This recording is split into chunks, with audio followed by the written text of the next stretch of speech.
It is officially October, and that means Halloween season is in full effect. And I'm about to give you my personalized list of what I consider the most essential films to watch during the month of October leading up to All Hallows Eve. So, turn off the lights, grab your remote, and buckle up, because it's about to get spooky. Spooky. Spooky. Spooky. Spooky. Okay, just roll the thing.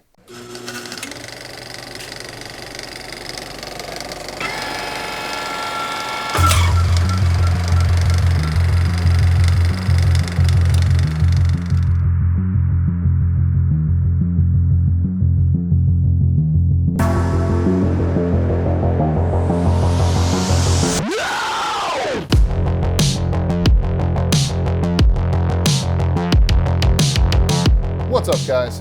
Birdman here, and it is the Halloween season. It's my favorite time of year, and it is probably the busiest month out of the year, October, for my family. I mean, there is probably something every single day of the month on our calendar, super busy, and a lot of people like to do these 31-day Halloween movie challenges. I've unfortunately never been able to actually do that. I just don't have the time. I would love to sit down and be able to watch a movie every single day of the month of October, you know, to celebrate Halloween, but it just doesn't work out that way. Maybe it does for you. Either way, I've decided to make my own list. I know there's a million of them out there, and you might find that some of the ones on my list you've seen on other lists. There might be ones that you've already seen already, but my hope is that hopefully there's at least a couple on there that you might not have seen, might influence you to check them out and find something new that you might like to pop on during the Halloween season. Also, I'm not going to tell you when you need to watch these movies. I'm not going to say you need to watch this movie this day and that movie that day. A lot of people like to do that. I'm just going to give you what I feel are my own recommendations, movies that I've always watched, movies that I love, and you make your own list. You find the ones that you like, the ones that work for you, and go from there. So, without further ado, here we go. Coming in at number 31 is Hubie Halloween. Now this is basically Adam Sandler taking on Halloween. It came out on Netflix in 2020, and it features cameos by just about everybody, just like most of Adam Sandler's movies. And if you're like me, I'm a big Adam Sandler fan, you're probably going to love this one. If you're not a big Adam Sandler fan, it's probably not going to be your cup of tea. But in my opinion, it's the funniest Halloween movie ever made. Coming in at number 30, we have Dead Silence from 2007.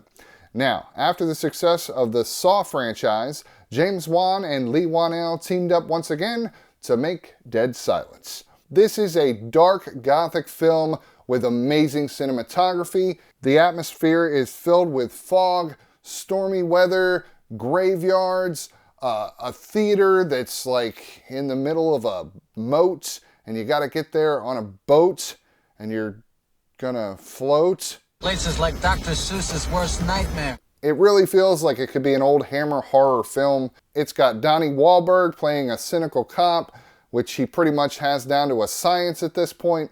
It's got a badass score from Nine Inch Nails' Charlie Clouser, who did most of the Saw movies. The movie doesn't necessarily reference Halloween, so to speak, but it has this local legend about this old woman and her ventriloquist dolls, and it's super creepy. It's got all the vibes for Halloween. Makes a great pick to watch during October. Next up at number 29, we have Ginger Snaps. Now, I had to include a werewolf movie on this list, and while there's so many good ones to choose from, I mean, you got American Werewolf in London, you got Silver Bullet, you got The Howling, Dog Soldiers, so many great ones you could put on, but to me, I feel like Ginger Snaps really feels more like it takes place around the Halloween time season. It starts out kind of, I think, in like the end of September, goes through October. So for me, it feels like a Halloween movie more so than some of the other classic ones. It's a great coming-of-age story disguised as a werewolf flick. Katharine Isabelle and Emily Perkins steal the show, and this one is probably my favorite werewolf movie of all time. Coming in at number 28 is a triple feature of New Fair. Now these are three movies that I chose that I really enjoyed that came out in the last few years. First up we have Dark Harvest from 2023. And this one revolves around the legend of Sawtooth Jack and a ritual that pits the teenage boys from the town up against him. Next up we have Clown in a Cornfield from 2025. It's got a lot of twists going on, keeps you guessing, and it's kind of like if Terrifier was less gory, but actually had more of a cohesive plot. How dare you! And the last film in this triple feature has got to be 2025's Night of the Reaper. It's a brand new one. It's Sinister meets Scream meets House of the Devil, and it slays. It's a genuinely scary home invasion film posing as a whodunit. It doesn't necessarily say it takes place around Halloween, but it sure feels like it does and gives me all those Halloween vibes. In at number 27, we have a double feature of haunted house movies. And first up, we have The Haunted Palace from 1963, starring Vincent Price, the master of horror himself. Now you could watch just about any Vincent Price movie and it would work. But I chose this one because it's the one that I remember the most, and it's got the perfect atmosphere and setting for the Halloween season. The second one on this bill is The Haunted Mansion from 2003, starring Eddie Murphy. Now this one is great for the whole family to watch, and everything about it screams Halloween. You could also go with the 2021 Muppets Haunted Mansion or the 2023 remake. They've done this movie a whole bunch of times. My personal favorite, I'd stick with the Eddie Murphy one. The Haunted Mansion. Next up, at number 26, we have The Burbs. Now this is a great end of summer movie, so I'd recommend watching it probably sometime in the beginning of October. It takes place in a suburban neighborhood where everyone knows each other's business and they all get together, gossip about it. And you have some new neighbors that move into the only house on the block that looks like it should have been condemned years ago, which is kind of weird that nobody ever noticed that before, but hey. It was right there, in front of my face the whole time. An old neighbor goes missing and everybody on the block starts to think the new neighbors are up to no good. It's hilarious and creepy all at the same time. It's got an all-star cast featuring Tom Hanks, Carrie Fisher, Rick Dunkerman, Bruce Dern, Bonnie Rumsfeld, and Corey Feldman. I hit the gas line, I'd run! For number 25, I chose to do a spooky kids night. Now, of course this is better if you have kids, and if you don't, the movies are still fun to watch anyway, right? You got that right. I would take a couple of your favorite movies, get the whole family together and have a little movie marathon of some good, family-friendly, spooky fun. Some of my family's favorites include Coraline, Corpse Bride, Frankenweenie, The Nightmare Before Christmas, and Hotel Transylvania. Coming in at number 24 is a triple feature of anthologies. Now, I am a huge fan of horror anthologies, and there's so many great ones out there. Creepshow, Tales from the Dark Side, Tales from the Crypt. But the ones that I chose, I feel they embody the spirit of Halloween the best. The first one I chose is Tales of Halloween from 2015. It's 10 stories from horror directors, some known, some lesser known. My favorite segment of all is Friday the 31st by Mike Mendez. He did The Grave Dancers and Satanic Hispanics. It's a fun little spoof on Friday the 13th. This movie is a lot of fun. It's fast-paced. None of the stories exceed 10 minutes, so it's a great watch, especially for Halloween. The next one I chose is The Mortuary Collection, which features a masterful performance from Clancy Brown. He plays a mortician, and a young girl comes into the funeral home, and he starts telling her all these sordid tales of terror, and that's when you go into each of the stories. It's got a fun twist at the end. I love this one. The atmosphere is great. It's dark. It's creepy. A great pick for the Halloween season. The last one I chose in this triple feature is Scary Stories to Tell in the Dark from 2019. Based off the children's book series, this one is a straightforward story about a teenage girl who discovers a book locked away in a haunted house. When the long-deceased author begins to write new stories in it about her and her friends, the stories begin to come true, and each story is then told, but it's told as a part of the bigger story. It's really an inventive way and style of presenting the anthology, and it all takes place around Halloween. It's creepy, it's gross, and it's PG-13, so the younger members of the family can enjoy this one too. At number 23 is Late Night with the Devil from 2023. The setting is a Halloween special of a late night talk show from the 70s. Now, while I could have lumped this one in with the newer films I mentioned earlier, I feel like it deserves its own spot because it's just that good. It's sort of a take on found footage, as if you're watching the long-lost tapes from this broadcast gone wrong.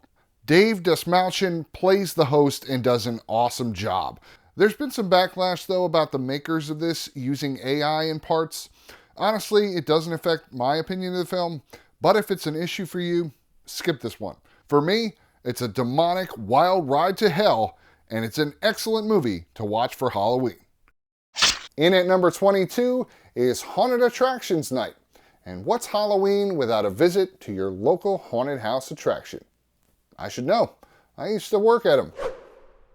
Now, there's a ton of movies out there that feature attractions like these, but I made a list of some good options to choose from. My personal favorites are The Funhouse from 1981 and Haunt from 2019. Some other options include The Funhouse Massacre, Hell House LLC, The House is October Built, Hellfest, Dark Ride, 6 Degrees of Hell featuring Corey Feldman, which was actually shot at a haunted house that I used to work at, and I actually got a little bit role in this one. In Domine Satanis, in the name of our Lord and Savior, Satan Lucifer. In at number 21 is 1985's Reanimator. Jeffrey Combs plays Herbert West, a deranged med student who experiments with the regeneration of dead tissue, but results in bringing human cadavers back to life.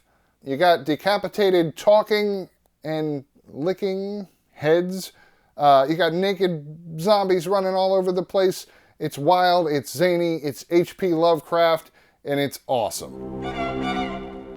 For number 20, I went with a Universal Monster Movie Night. Horror had to start somewhere, and these are some of the earliest classics of the genre. They truly were terrifying in their day, and they influenced some of the greatest horror films ever made. Now, you could take your pick from any of the Universal monster movies. My personal favorites would have to be Frankenstein and Dracula. But you also have The Bride of Frankenstein, The Wolfman, The Mummy, The Creature from the Black Lagoon, and The Invisible Man.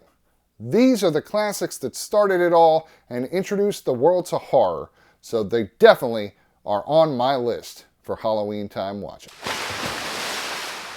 Number 19 belongs to The Crow from 1994, featuring Brandon Lee, Bruce Lee's son, who was tragically killed during the making of this film. It's more of an action movie, but it takes place on Mischief Night, so it's definitely one you want to watch on October 30th. A couple is killed by a gang of thugs the day before they're about to be married, and on the anniversary of their death, Eric Draven is resurrected by a crow to avenge their deaths by taking out the members of the gang one by one. It's the film that inspired the wrestler Sting, and it's the perfect one to watch on Mischief Night.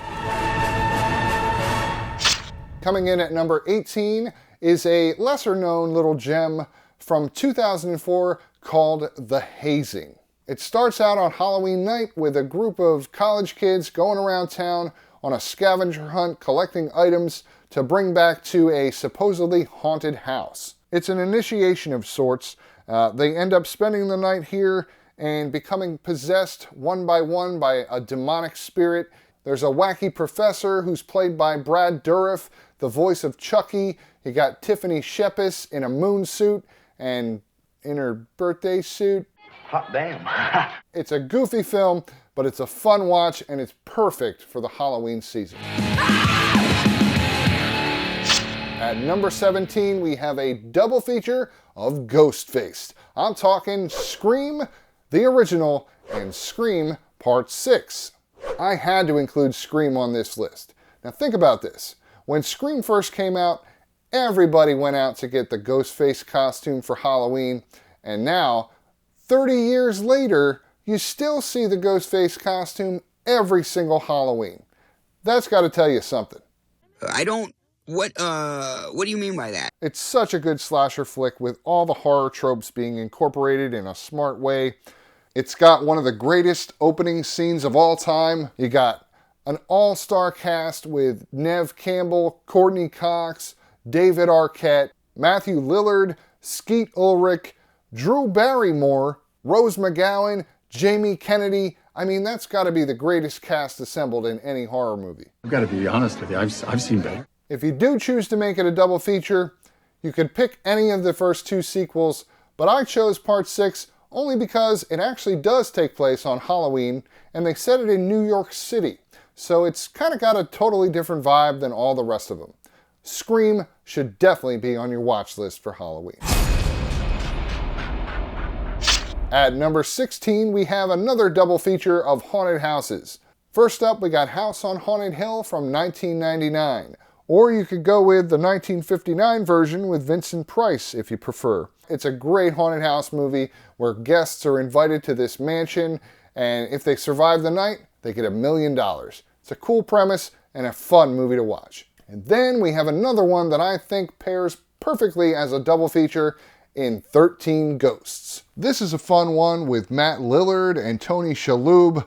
It's about a family that inherits a weird glass house from an estranged relative who hunted evil ghosts and locked them inside secret chambers in the house. The film has the coolest collection of ghosts with really cool backstories and one of the best opening scenes ever in the junkyard. I love that scene. This one is also a remake from 1960, so if you prefer, you could always try to dig that one up too.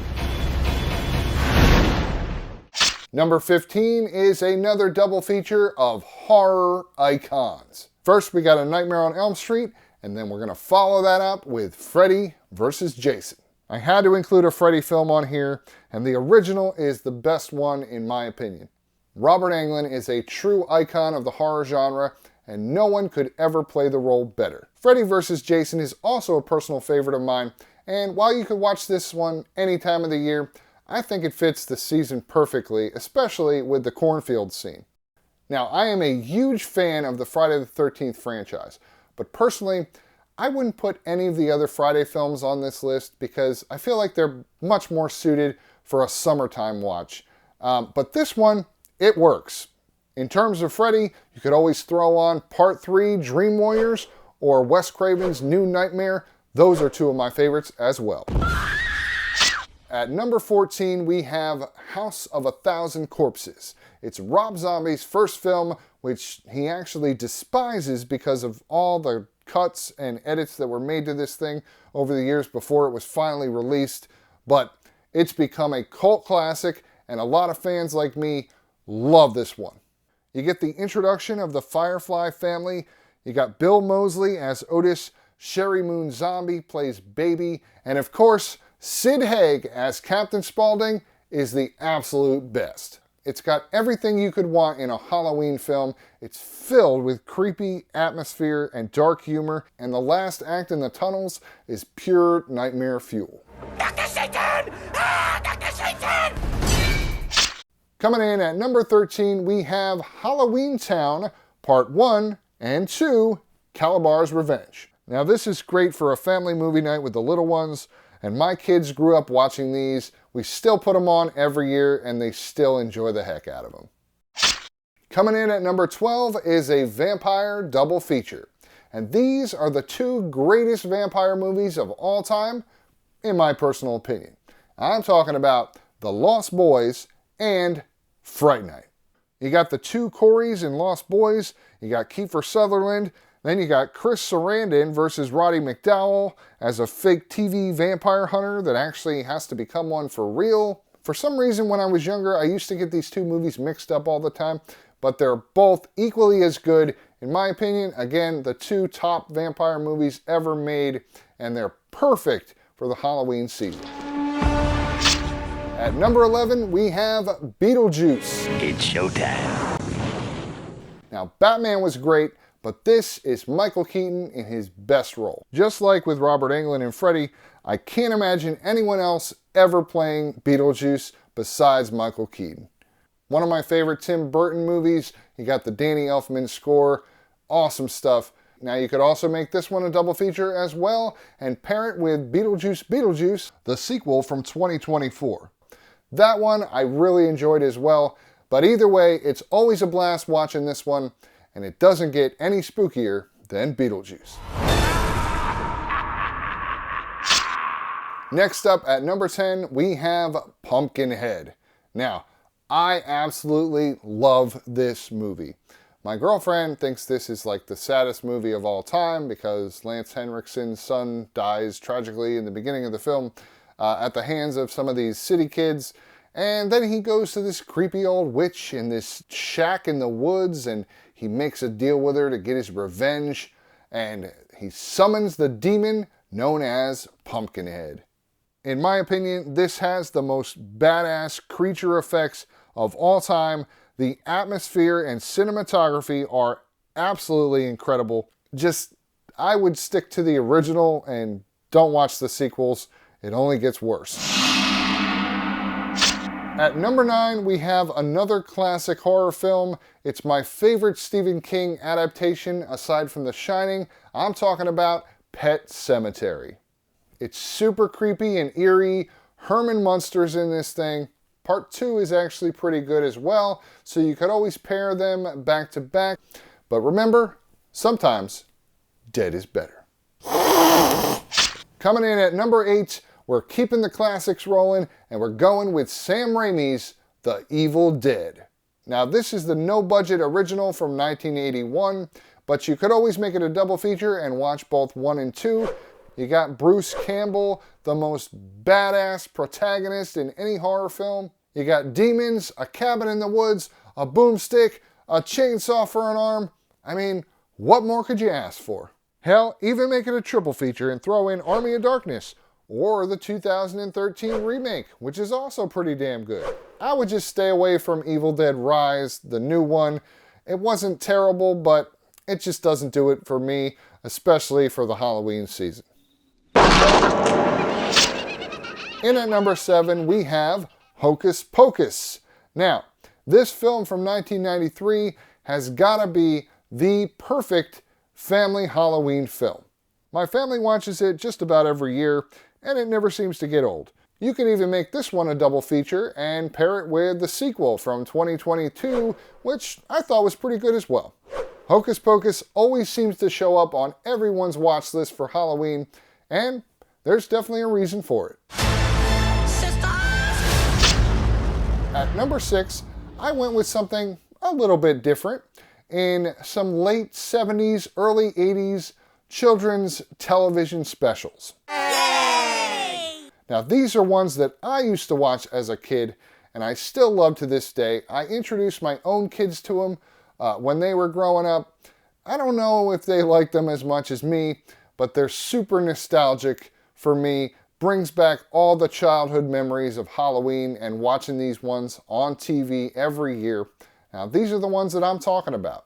You got the Halloween that almost wasn't, which is also known as The Night Dracula Saved the World. Sometimes it shows up as one title, sometimes the other. You got all the classic monsters getting together at Dracula's castle on Halloween night to try and convince the witch to ride over the moon on her broom, which she does every year. And she's refusing to do it this year, so that somehow is signaling like the end of Halloween for children all around the world. So the monsters and Dracula, they're all kind of like the heroes in this. It's a fun kids movie, fun family movie. It is kind of hard to find a physical copy of this one. I got a DVD from Amazon years ago, but it was definitely a bootleg. Nowadays, though, you can find it all over YouTube. Also, Judd Hirsch plays the best Dracula. Good evening. Now, the second one I want to mention is called Witch's Night Out. It's an animated one about a witch who turns some kids into monsters and haunts her old house where these people are having a party. Everyone turns into monsters in the end. Catherine O'Hara is the voice of Malicious, the witch. It's super colorful. I don't know why everybody's all these different colors, but I remember loving this thing when I was a kid. This one's also on YouTube, and you can pick it up on Amazon as well. Show it to your kids too. Maybe they'll appreciate it just as much as I did. Halloween, witch magic, Halloween. And lastly, in this category, I can't fail to mention the classic It's the Great Pumpkin, Charlie Brown. Who doesn't love Charlie Brown and the Peanuts Gang? This one always makes it on the watch list. In at number 5, who are you gonna call? Ghostbusters, what do you want? It's Ghostbusters, one of my favorite childhood films, one of my favorite films of all time. You got Bill Murray, Dan Aykroyd, Harold Ramis, Ernie Hudson, Sigourney Weaver, Rick Moranis. Need I say more? I mean, you could. Now, the original was always my personal favorite, but you could always watch any of the other ones, the first two, the newer ones, whichever you prefer. But Ghostbusters is always a great choice to watch during October. Ghostbusters. At number 4, we have 1988's Night of the Demons. A bunch of teenagers have a Halloween party in an old funeral home. They end up awakening a demonic entity, and everybody becomes possessed one by one. If you've never seen this one, Linnea Quigley is in it. She was the naked zombie chick from Return of the Living Dead. She's in this thing, and let me tell you, she has quite the affinity for lipstick. Night of the Demons takes place on Halloween. It's a Halloween party. Doesn't get much more Halloween than that. I would just stick to the original, not the remake. At number 3, we have Trick or Treat from 1986. Not the one you might be thinking of. It's a heavy metal movie about a singer who dies and a teenage boy who idolized him. He gets a hold of a secret record from a radio station, and when he plays it backwards, it summons the spirit of this rock star, and this guy tells this kid to get revenge on all the kids at school who are bullying him. Things kind of take a turn for the worse. It's such a fun movie to watch. It's set around Halloween, and it's got all the vibes. Not to mention, it's got cameos from Gene Simmons and Ozzy Osbourne. These evil people have just got to be stopped. Now, for my number 2 spot, I have Sleepy Hollow from 1999. Now, this one is a personal favorite of mine. I watch this every single year around Halloween, and it fits the bill. It's one of Tim Burton's greatest films, in my opinion. Of course, it's the film adaptation of Washington Irving's Legend of Sleepy Hollow. It's Ichabod Crane versus the Headless Horseman. You got Johnny Depp, you got Christina Ricci, Christopher Walken, Christopher Lee. Great cast, super eerie atmosphere. It's dark and gothic. The cinematography is as good as it gets. Sleepy Hollow is an absolute must-watch on any Halloween movie list. And finally, we are down to my number 1 pick, but it's actually 2 movies. 1, 2, And I would recommend watching these 2 on Halloween night, October 31st. And I'm sure you probably know the ones I'm talking about. They show up on everybody's list, usually somewhere at the top, if not the top 2 spots. I'm talking about Trick or Treat and John Carpenter's OG Halloween from 1978. It's no surprise that these films are regarded as the best Halloween films of all time by many fans, and I can't disagree. Trick or Treat from 2007, not to be confused with my other entry of Trick or Treat. This one was written and directed by Michael Dougherty. He did Krampus and Godzilla, King of the Monsters. It's an anthology with awesome spooky stories that take place all on the same night on Halloween. It does a phenomenal job of connecting all the stories together, and it doesn't rely on like a narrator or a host figure. It's kind of like if Crash was a Halloween horror movie. It really is the perfect movie to watch on Halloween every year. It's got the iconic Sam, who has become synonymous with Halloween. You can't go wrong watching Trick or Treat on October 31st every year. And of course, the other one I mentioned, Halloween, is John Carpenter's masterpiece. The Night He Came Home, in my opinion, is one of, if not the greatest horror film of all time. Definitely the greatest slasher film of all time. You got awesome cinematography and use of shadows, that iconic score that sets the tone, the fear of the unknown in Michael Myers, plus Jamie Lee Curtis. It doesn't get any better or feel more Halloween than Halloween. So there you have it, my complete list of all the movies I would recommend watching during the Halloween season. Hopefully there was at least a few in there that you might not have seen or that might have piqued your interest, something that you might want to check out in the future or add to your own personal Halloween watch list. Now, if you like my list, I would greatly appreciate it if you would take a minute and like and subscribe. I'm just starting out this channel. I could use all the help I can get, and I would really appreciate that. Also, feel free to hit me up in the comments. Let me know what you liked on this list, what you didn't like. I would love to hear what your own personal lists include. Maybe there's some movies that I've never seen that I want to check out. So let's talk in the comments, and until next time, keep it spooky. Spooky, spooky, spooky, spooky. Cut!